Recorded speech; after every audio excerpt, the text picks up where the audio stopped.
এটা এক দরবেশ আর এক কুমারী মেয়ের গল্প। গল্পটা একটা ভয়ঙ্কর জঙ্গলের, যেখানে একটা বুড়ো সাধু তার কুটিরে থাকে। গল্পটা শুরু হয় এক রাতে, যখন ঝড়ো বৃষ্টি পড়ছিল, চারিদিকে মেঘলা অন্ধকার নেমে আসছিল, আকাশ থেকে বজ্রপাত হচ্ছে আর জঙ্গলে ভয়ঙ্কর নীরবতা বিরাজ করছে। সাধু তার কুটিরে বসেছিল, দরজাটা ভালো করে বন্ধ করে রেখেছিল যেন বৃষ্টি আর ঝড় থেকে বাঁচতে পারে। হঠাৎ কুটিরের দরজায় কড়াকড়ি হলো। সাধু অবাক হয়ে গেল, ভাবল এই রাতে এই জঙ্গলে কে আসতে পারে। সাহস করে দরজাটা খুলল, তখন দেখল এক সুন্দর আর তরুণ কুমারী মেয়ে বাইরে দাঁড়িয়ে আছে। তার কাপড় বৃষ্টিতে ভিজে গেছে আর তার শরীরের প্রতিটা রেখা স্পষ্ট দেখা যাচ্ছে। সে যৌবনের চূড়ায় ছিল। সাধু বিস্ময়ে জিজ্ঞেস করল, এই মেয়ে, তুমি কে? এই ভয়ঙ্কর জঙ্গলে এত তীব্র বৃষ্টির রাত্রে এভাবে কেন দাঁড়িয়ে আছো? মেয়েটা ভয় পেয়ে বলল, বাবাজি, আমি এই জঙ্গলের কাছের একটা গ্রাম থেকে এসেছি। আমি খুব ভয় পেয়েছি। তারপর কাঁপতে কাঁপতে বলল, আমার পিছে কয়েকজন লোক ছুটে আসছে, তারা আমাকে মারতে চায়, দয়া করে আমাকে বাঁচিয়ে দিন। ফকির আজমত আলী সঙ্গে সঙ্গেই মেয়েটিকে ভিতরে বসিয়ে সান্ত্বনা দিল। তারপর সে মেয়েটির কাছ থেকে তার পুরো গল্পটা জিজ্ঞেস করল। মেয়েটি কাঁপতে কাঁপতে বলল, আমি গ্রামের রাজার মেয়ে, আমার নাম মিতা, আমার বাবা মা সবাই চলে গেছেন। তারপর থেকে কেউ না কেউ আমার সুন্দরী হওয়ায় পাগল হয়ে যায়। তারা আমাকে ধরে আমার সম্মান ছিনিয়ে নিতে চায়। আমি আমার সম্মান বাঁচানোর জন্য আপনার কাছে পালিয়ে এসেছি। ফকির আজমত আলী মেয়েটির কথা মনোযোগ দিয়ে শুনছিলেন আর ভাবছিলেন, হয়তো এই মেয়েটি কিছু গোপন রাখছে, তার আসার পেছনে অন্য কোনো উদ্দেশ্য নেই তো। ফকির আজমত আলী আর মিতা কুটিয়ার ভিতরে বসেছিল। এক কোণে মোমবাতি জ্বলে উঠেছিল, যার মৃদু আলো ছড়াচ্ছিল। বাইরে ঝড়ো বৃষ্টি হচ্ছিল, চারিদিকে অন্ধকার নেমে এসেছিল। বৃদ্ধ সাধু অনেক বছর ধরে একাকী ছিলেন, কিন্তু আজ তার কুটিরে এক অসাধারণ সুন্দর মেয়ে এসেছিল। সে নিজেকে সামলানোর চেষ্টা করছিল যেন কোনো বিপদ না আসে। এই ভাবনা তার মনে ঘুরছিল। হঠাৎ মিতা বলল, বাবাজি, আমি খুব ভয় পাচ্ছি। আজ রাতে আপনি কি আমাকে আপনার কুটিরে আশ্রয় দেবেন? ফকির আজমত আলী, যার ঠিক এটাই ইচ্ছে ছিল, সঙ্গে সঙ্গে বললেন, হ্যাঁ অবশ্যই, আজ রাতে তুমি এখানে থাকতে পারো। রাত গভীর ছিল আর ঝড়ো বৃষ্টি চলছিল, থামার নাম নেই। মিতা চটাইয়ের উপর ঘুমানোর চেষ্টা করছিল, কিন্তু ফকির আজমত আলীর ঘুম আসছিল না। তার মন অস্থির ছিল, ভিতরে একটা অদ্ভুত উৎকণ্ঠা কাজ করছিল। বছরের পর বছর মরে যাওয়া চিন্তাগুলো যেন হঠাৎ জেগে ওঠে। ভালোবাসার জগৎ তার সামনে ঝলমল করতে লাগলো আর যৌবনের উৎসাহে তাকে জোরে ধাক্কা দিচ্ছিল। সে ভাবছিল, এই রাত কিভাবে পার হবে, আমি কি করব? ফকির আজমত আলী নিজেকে সামলানোর চেষ্টা করছিল। সে চোখ বন্ধ করে ঘুমানোর চেষ্টা করত, কিন্তু ঘুম আসত না। তার মন আরো বেশি অস্থির হয়ে পড়েছিল। তার আবেগ জেগে উঠেছিল আর হৃদয় জোরে জোরে ধড়পণ করছিল। হঠাৎ কান্নার আওয়াজ শুনে সে চমকে উঠে সঙ্গে সঙ্গে মিতার কাছে গেল। দেখল মিতা কাঁদছে। ফকির আজমত আলী জিজ্ঞেস করলেন, ও মিতা, কি হয়েছে? তুমি কেন কাঁদছ?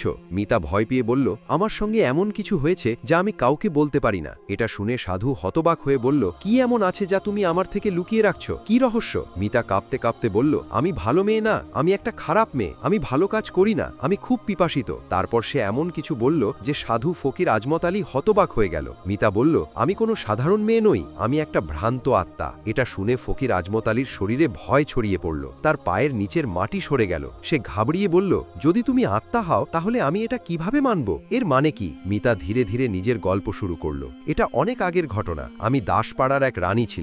একজন মানুষ ছিল যার নাম ছিল মাহির। সে আমার সঙ্গে বিয়ে বসতে চেয়েছিল, কিন্তু আমি তাকে পছন্দ করতাম না। সে আমাকে পেতে কালো জাদু করেছিল। আমি তার জালে আটকে পড়লাম এবং সে জোরপূর্বক আমাকে বিয়ে করে ফেলল। কিন্তু আমি তাকে আমার সম্মানে হাত দিতে দিলাম না। বিয়ের প্রথম রাতে তাকে কাছে আসতে দিলাম না। এতে সে রেগে গিয়ে আমাকে মারল। মরার সময় সে বলল, আমার আত্মা তখনই মুক্ত হবে না যতক্ষণ না আমি কোনো সৎ সাধুর সঙ্গে শুয়ে পড়ি। এটা শুনে ফকির আজমত আলী কাঁপতে লাগল। মিতা তার হাত ধরেই বলল, আমি সত্যি বলছি, তুমি আজ রাতে আমার সঙ্গে না শুলে আমি সারা জীবন এই জঙ্গলে ঘুরে বেড়াবো আর আমার আত্মাকে কখনো শান্তি পাবে না। সাধু ফকির আজমত আলীর হৃদয় জোরে জোরে ধুকধুক করতে লাগলো। মিতা তার কোমল হাত দিয়ে তাকে স্পর্শ করছিল, কিন্তু সে নার্ভাস ছিল। এদিকে বাইরে থেকে একটি ভয়ঙ্কর আওয়াজ এলো। ফকির আজমত আলী তৎক্ষণাৎ উঠে কুটিয়ার বাইরে এলো। সে ফিরে কুটিয়ার ভিতরে তাকালো, কিন্তু মিতা নীরবে দাঁড়িয়েছিল। হঠাৎ এক ছায়া কাছে এসে গর্জন করে বলল, আমি সেই যিনি এই মেয়েটাকে তোমার কাছে পাঠিয়েছি। এই ছায়াই ছিল তিনি যিনি কালো জাদু করে মিতাকে বন্দী করেছিল। ছায়া হাসতে হাসতে বলল, ফকির আজমত আলী, তুমি আমার জালে আটকে পড়েছ, এখন তুমি হারিয়ে গেছো। ফকির আজমত আলী বলল, তোমার কালো জাদু আমার উপর চলবে না। তুমি ভেবেছিলে আমি শুধু একটা সুন্দর মেয়েকে দেখে আমি হারিয়ে যাব, কিন্তু না। এটা শুনে মিতা চোখ নামিয়ে নিল, যেন লজ্জায় পড়েছে। ছায়া চেঁচালো আর বলল, তোমার মধ্যেও মানুষের মতো অনুভূতি আছে। তুমি আমার জালে আটকে পড়েছ,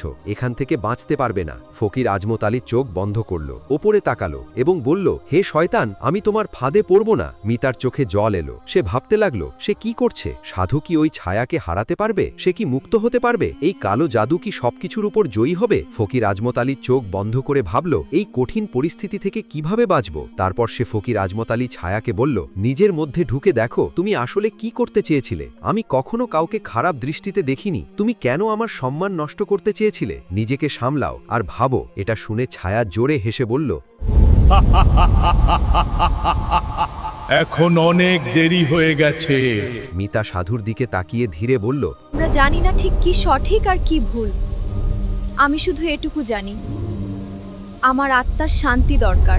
ফকির নরম স্বরে বললেন, তোমাকে নিজের আত্মার জন্য নয়, নিজের জন্য বাঁচতে হবে। এই যুদ্ধে তোমাকেই লড়তে হবে। মিতা চমকে গেল। সে গাঢ় শ্বাস নিল এবং বলল, তুমি ঠিক বলছো, এটা আমার যুদ্ধ আর আমি নিজেই লড়ব। সে চোখ বন্ধ করল এবং শান্তির খোঁজ শুরু করল। হঠাৎ ছায়া গর্জন করল, তুমি কি আমাকে পরাজিত করতে প্রস্তুত? মিতা দৃঢ় স্বরে বলল, হ্যাঁ আমি প্রস্তুত। তুমিও প্রস্তুত হও। সে হাত তুলে ছায়াকে ধরার চেষ্টা করল। যে সময় তিনি ছায়াকে ছুঁল আর তখনই ঝড় উঠল আর ছায়া বাতাসে উড়তে শুরু করল। সে নিজেকে রক্ষার জন্য ছটফট করছিল কিন্তু বাঁচতে পারল না। মিতা সাহস সেই ছায়াকে সম্পূর্ণ ধ্বংস করে দিল। সবকিছু শেষ হওয়ার পর সে চোখ খুলল এবং সামনে দরবেশ আজমত আলীকে দেখতে পেল। তার চোখে লজ্জা ছিল এবং সে নিজের ভুলের উপলব্ধি করল। সে সাধুর পায়ের কাছে পড়ে গেল এবং বলল, আমার বড় ভুল হতে যাচ্ছিল।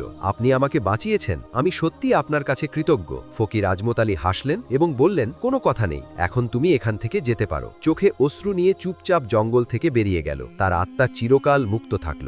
বন্ধুরা, এই গল্পটা আমাদের একটা বড় শিক্ষা দেয়। শয়তান কখনো সরাসরি আসে না, সে সুন্দর রূপ ধরে আসে। সে দুর্বল সময়টাকে টার্গেট করে। ফকির আজমত আলী যদি নিজের নিয়ন্ত্রণ হারাতেন তাহলে আজ দিনই শেষ হয়ে যেতেন আর মিতাও মুক্তি পেত না। এই গল্প আমাদের শেখায়, প্রলোভন যত বড়ই হোক, নিজেকে নিয়ন্ত্রণ করতে পারলে অন্ধকার কখনো জিততে পারে না। মনে রাখবেন, ভুল পথে ঠেলে দেওয়ার মানুষ অনেক পাবেন, কিন্তু সঠিক পথে দাঁড়িয়ে থাকার শক্তিটা আপনাকেই দেখতে হবে। যদি এমন রহস্যময় এবং শিক্ষামূলক গল্প ভালো লাগে তাহলে এখনই চ্যানেলটি সাবস্ক্রাইব করুন, কারণ সামনে আসছে আরও ভয়ঙ্কর, আরও গভীর গল্প, যেখানে সত্য আর মিথ্যার লড়াই আরও কঠিন হবে। আপনি কি প্রস্তুত পরের গল্পের জন্য?